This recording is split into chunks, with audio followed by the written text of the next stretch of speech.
In the valley of Nis, the accursed waning moon shines thinly, tearing a path for its light with feeble horns, through the lethal foliage of a great upas tree.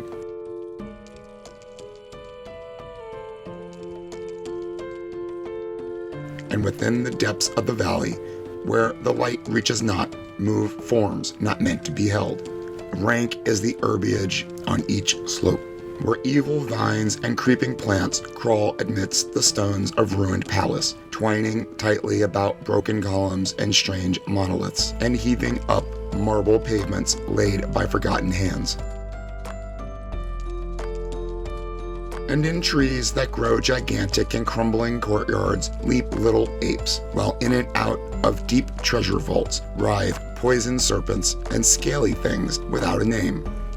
Vast are the stones which sleep beneath the coverlets of dank moss, and mighty were the walls from which they fell. For all time did their builders erect them, and in sooth they yet serve nobly, for beneath them the gray toad makes his habitation.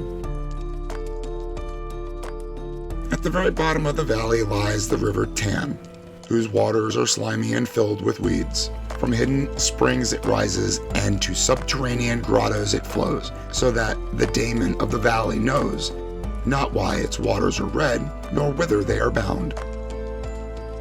The genie that haunts the moonbeams spake to the daemon of the valley, saying, "I am old, and forget much.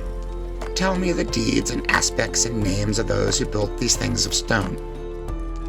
And the daemon replied, "I am wise in lore of the past, but I am old. These things were like the waters of the Tan, not to be understood. Their deeds I recall not, for they were but of the moment. Their aspect I recall dimly. It was like to that of the little apes in the trees. Their name I recall clearly, for it rhymed with that of the river. These beings of yesterday were called man." So the genie flew back to the thin-horned moon, and the daemon looked intently at a little ape in a tree that grew in a crumbling courtyard.